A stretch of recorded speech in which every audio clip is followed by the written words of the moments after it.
That's intervals. That's why I think in intervals rather than note names, because when you think in intervals, you can move it into any key relative to your start point. Yeah, that's a big one. What intervals is that using? So intro, Sweet Child of Mine, you know how to play it. Play it in any key, I don't care where you play it. What intervals is it using? Octave. Yeah. There, that's the octave.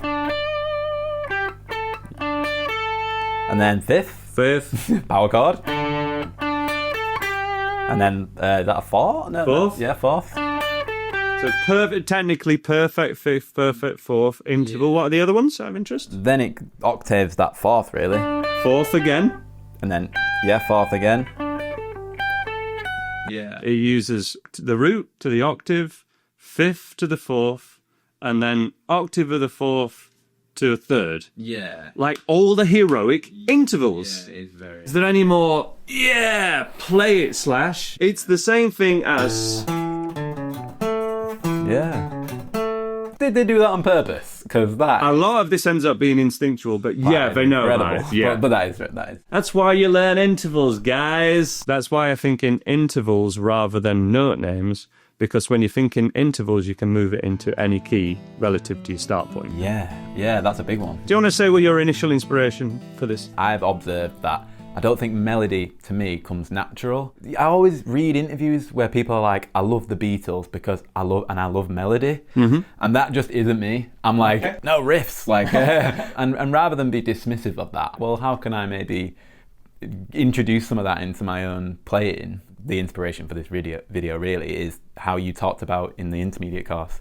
You can use intervals in your playing, and to me, that's going to make it more melodic, but I don't do that. I know that I don't do that because I think about notes. But whatever works. There's actually no right and wrong with that. You know, that's the classic is the Lennon-McCartney thing.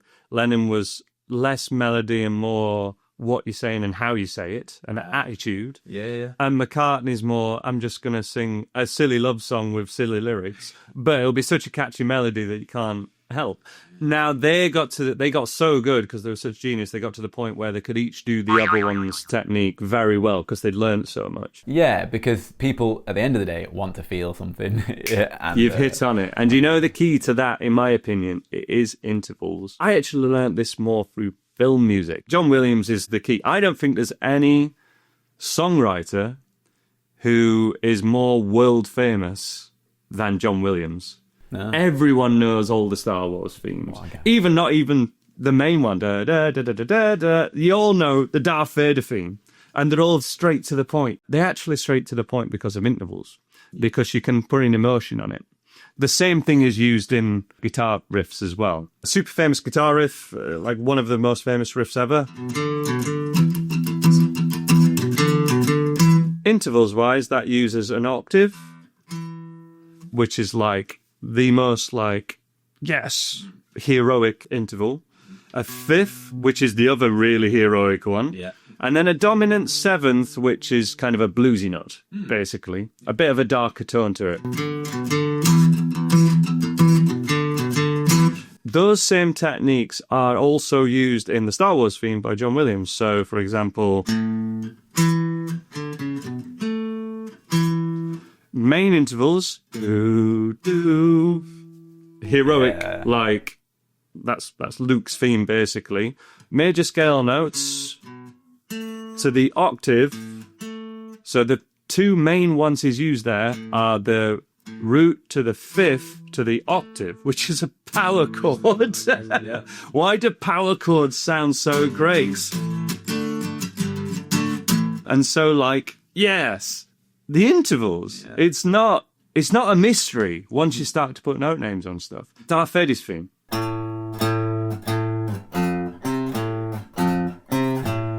That actually uses primarily this minor third. And it's kind of based on, when you think about it, the death theme. Yeah. Right? That's the kind of Grim Reaper theme, if you will. Those are the same intervals as, well, kind of the most famous guitar riff that uses the minor third. Why do you think that is so recognizable and so everyone's first riff, or a lot of people's first riff? Also, Seven Nation Armies.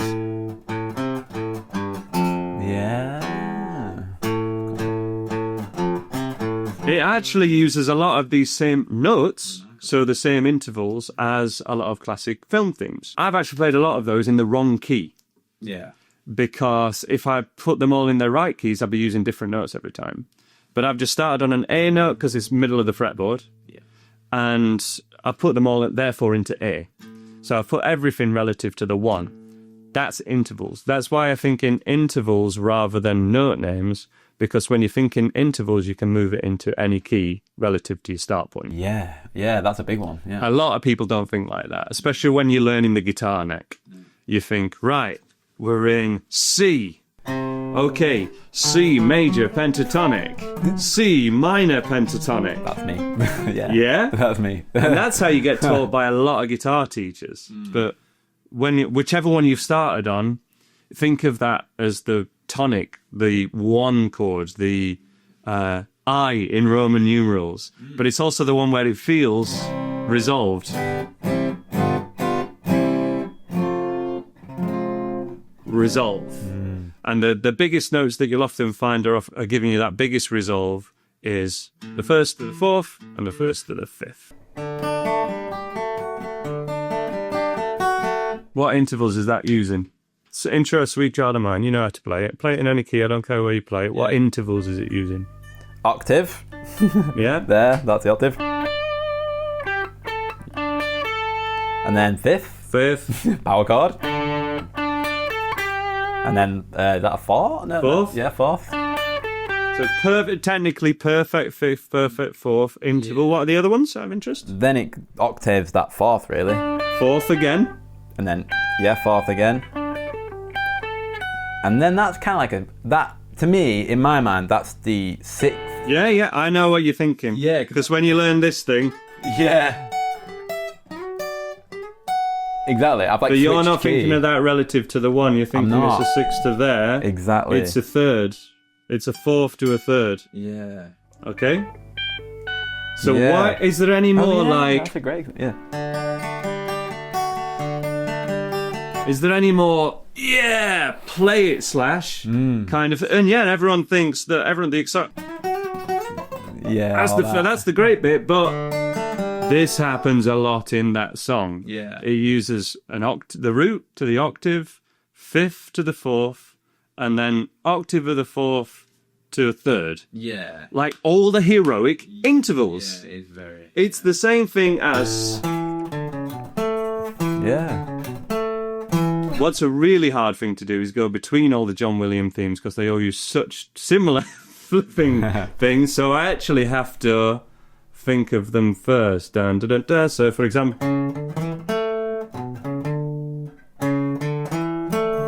So that's a 3rd, 4th, 5th to the octave. Yeah. Similar thing, but not quite root to octave.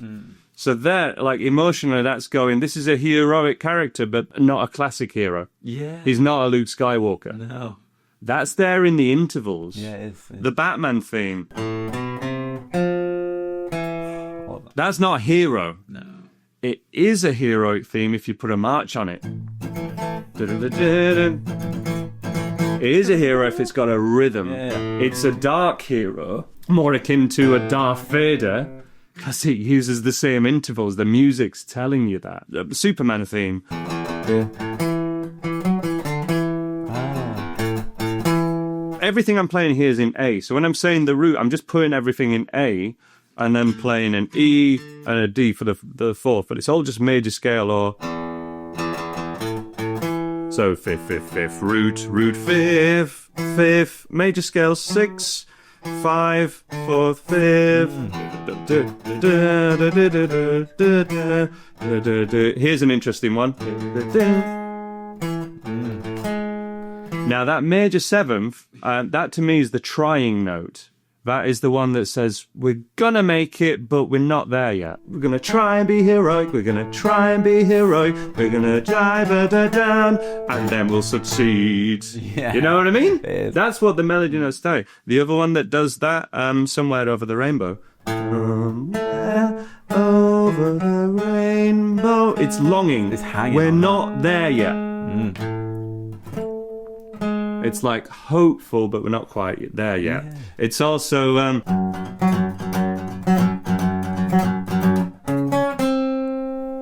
that's a really advanced use of intervals because he's doing an octave of the fifth. Yeah. But then, if you treat that as the root, he's used the longing note.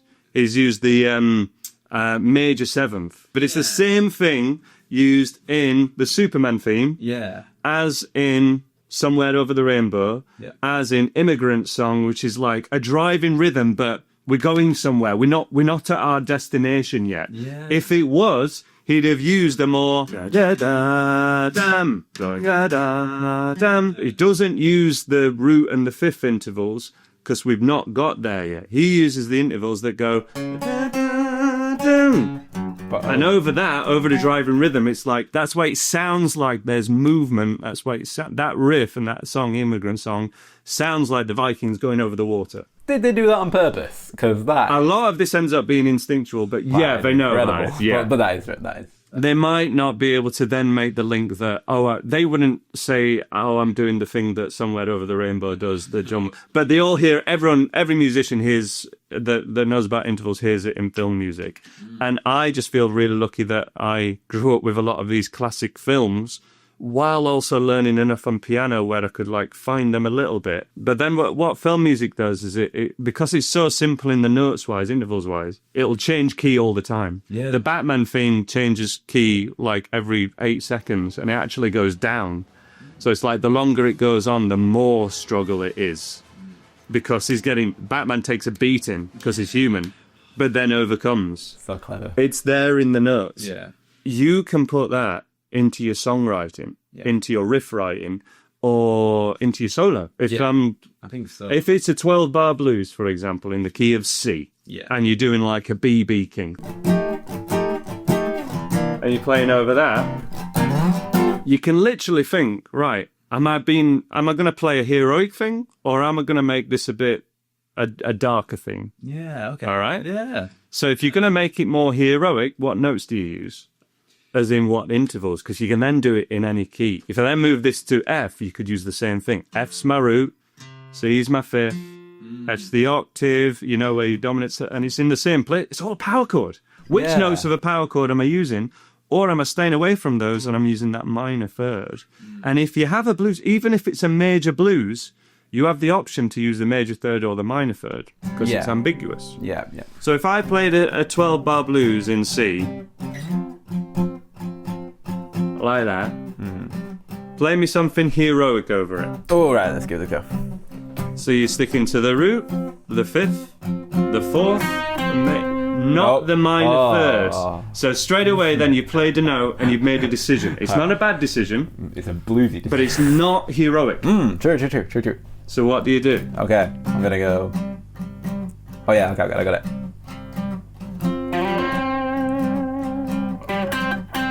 So what have you played there? Fifth to octave? Yeah, I literally...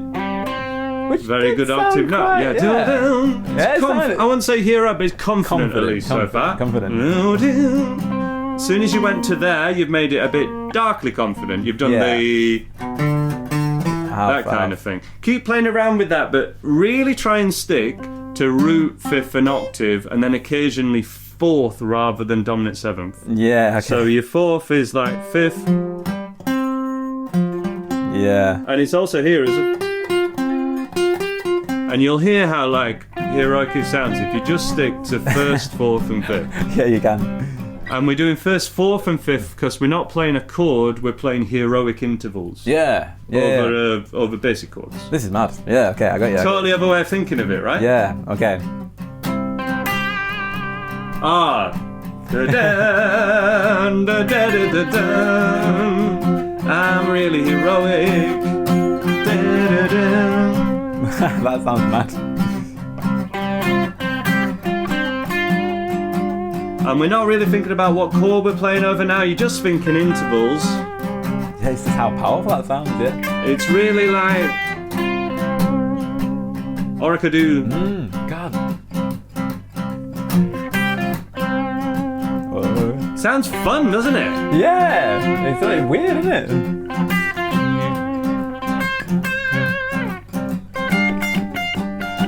Oh, no. As soon as you went there, it's another decision. Yeah. Did you see how much it coloured that from sticking to the first, fourth, and fifth? Yeah. Now let's do the total opposite thing. Do all the things when you were wanting to hit that minor third, hit it this time. Okay. A minor third is the Darth Vader note, and even without the kind of lower, as kind of a flattened, augmented fourth thing. So third, it's really this we're doing.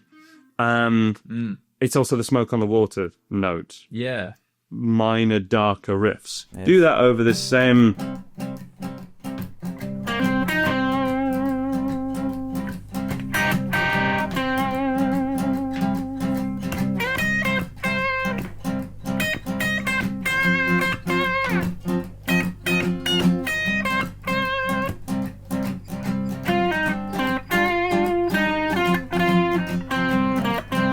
More traditional, but there's no feeling behind other than kind of cool and minor and bluesy. Go back to perfect fourth, perfect fifth, and octaves.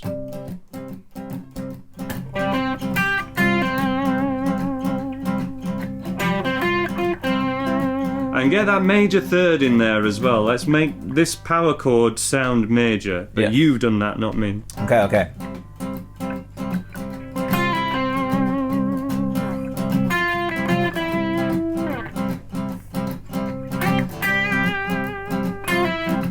Even if I give this minor chords, like a minor third interval in my rhythm, you can make it happy as hell. Yeah.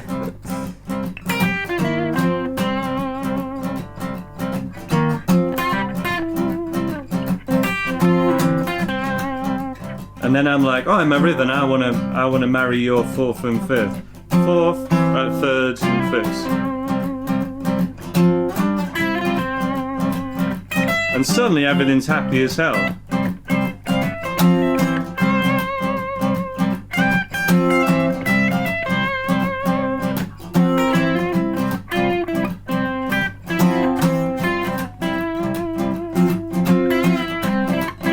Yeah, God. Totally other way of thinking about it, right? This is where a lot of bands go wrong because they only write one type of song with one type of feeling. Foo Fighters are a great example of this, you know. Plenty of Foo Fighters songs are pretty minor. But they also have some super, major songs. Yeah, they do. Root, octave, dominant seventh, fourth, perfect fourth, to major third. Yeah. This is saying this is a D major chord. Yeah.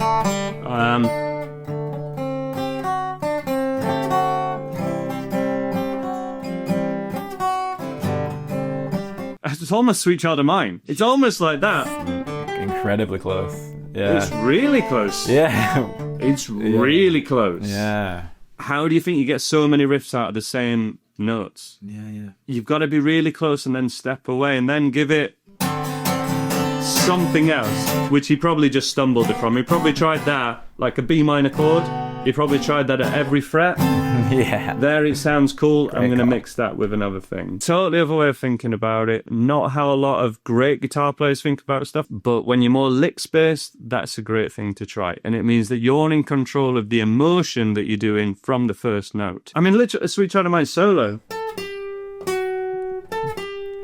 It's like Three Blind Mice. Nursery rhyme. Three blind mice, see how they run. Not something that even a beginner guitarist would think was even okay. Beginners are that they like to learn it when Slash has written it. They're not going to do that in their own improvisation. No. Even over something like Sweet, they want the faster bit. That's not what he does for most of the song. You can hack that a little bit as well. Most of these core intervals from film music and the main theme that gets used has one big interval and then some smaller notes, you know? Yep. Smaller notes and a jump. And the jump gives you what the emotion is. Jump, Right. jump, jump, heroic, smaller notes, jump, superhero. Yeah. Star Wars is about a heroic thing. And he didn't invent that. He was copying it from what classical music did and what the first film composers did, like back in the 1920s, golden age of Hollywood. It's just ripping them off, absolutely. The Star Wars theme is completely ripped off. Is it? It's like an opening fanfare of, I forget exactly which one, but I'll add it on screen now. Like, compare the Star Wars theme to this night. I think it's like Gone with the Wind or something. Right, okay. It might not be that one, but it's something from the 1920s, 1930s. Yeah. It's so close. But by the time 70s rolls around, people have forgotten that original one. Well, yeah. And it's like people are still rewriting all the same stuff. It is all about a slightly new take on tried and true. Does that answer your question about that sort of thing? I hope it came across, because I felt it a lot when we were playing that C blues, but with just the fifths. And that would be a really brave decision if you were just playing a set live and you really did do that. It might take a second for people to be like, whoa, this is the weirdest blues I've ever heard. I don't think it would. I think it's used a lot more. There's one B.B. King song that I've taught that kind of goes...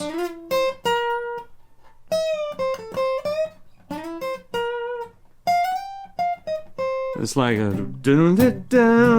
I think it's Rock Me Baby. Major third, octave, and then dominant seventh. Right, yeah. And then major third, second, roots, major third. Yeah. So he's saying you can't play a minor over that. The melody's telling you it's very major. And what you wrote in your notes initially was, it's not about amazing technique, it's about how we think on the guitar, and therefore everyone has a completely different voice. 100% true. You don't have to do this intervals idea. It's just another school of thought, which is a great second thing to try, or even a first thing to try, versus just licks, because your licks are always going to sound... Yeah, to get away from even that. when you're good, you're going to sound the same. Yeah. Some players will think about what notes in the scale they're hitting, so they don't hit wrong notes, and this will sound melodic to some extent, but if we think in interval degrees of the net, does this change help? Yes, because it can put emotion in what you're playing. This is how some players can play... 3 notes or 1 note, and people just go, listen to that. Yeah. Because even with 1 note, if you play a C, for example,